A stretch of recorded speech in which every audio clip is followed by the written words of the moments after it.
ప్రకాశం జిల్లా పెద్దదోర్నాలోని బాప్టిస్ట్ సంఘ కౌపరి reverend pastor Mandla Krupakar Christmas పర్వదినం పురస్కరించుకుని దైవ సందేశాన్ని అందించారు. క్రీస్తు బోధనలు ఆచరణీయమని, పాపుల రక్షణ కోసం, శాంతి సందేశం కోసం దైవదూతగా వచ్చి యేసు మానవాళి కోసం రక్తం చిందించారని పాస్టర్ కృపాకర్ తెలియజేశారు. పెద్దదోర్నాల మండలం క్రైస్తవ సోదర సోదరి మండలందరికీ సంఘ సెక్రటరీ డోలా దేవాదానం క్రిస్మస్ శుభాకాంక్షలు తెలిపారు. ఈ సందర్భంగా ఆయన మాట్లాడుతూ ప్రేమకు, అభిమానానికి, సహనానికి, దయాకరుణకు మూర్తి భావించినటువంటి రూపమే జీసస్ అన్నారు. ప్రపంచంలో ఎక్కువ మంది జరుపుకుంటున్న పండుగ క్రిస్మస్ పండుగని, వారి ఆశయాలను వ్యాప్తి చేస్తున్న ప్రతి ఒక్కరికి క్రిస్మస్ శుభాకాంక్షలు తెలియజేశారు.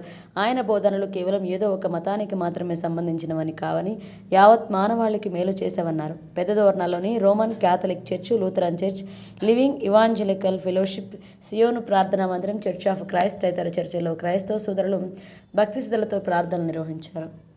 ఒక షెకెలును సముద్రంలో జారబిడిస్తే యేసుక్రీస్తు వారిని పన్ను చెల్లించమనే టైం దాకా అక్కడే ఉన్నంత ఆ చేప వచ్చి దేనిని చేసింది?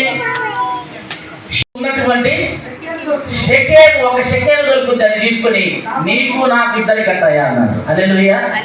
ఎందులో నుంచి దేమన్నాడు? ఇదే విచిత్రంగా ఆయన పన్ను కట్టడానికి దేన్ని ఎన్నుకున్నాడు? ఆయన మానవ సమస్య శరీరుడుగా వచ్చాడు కాబట్టి చట్టాన్ని కూడా పాటించాడు. ఎంత గొప్ప దేవుడు ప్రజలు పెట్టారు. ఆనాడు ఉన్నటువంటి చట్టాన్ని అతిక్రమించకుండా అభ్యంతరము కలగకుండాన్నట్లు. హల్లెలూయా. అందుకే అభ్యంతరం అనే మాట, పురుషులారా మీ ప్రార్థనలకు అభ్యంతరము కలగకుండాన్నట్లు జ్ఞానముతో కాపురం చేయండి అన్నాడు. అంటే అభ్యంతరం అనే మాట ప్రతిదానికి వర్తిస్తుందన్న విషయాన్ని గుర్తుపెట్టుకోవాలి.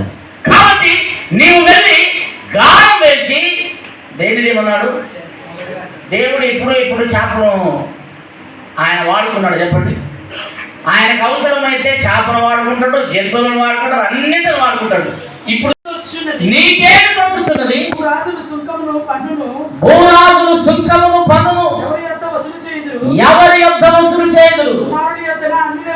కుమారుని యొద్దన అన్యుల యొద్దన అన్నప్పుడు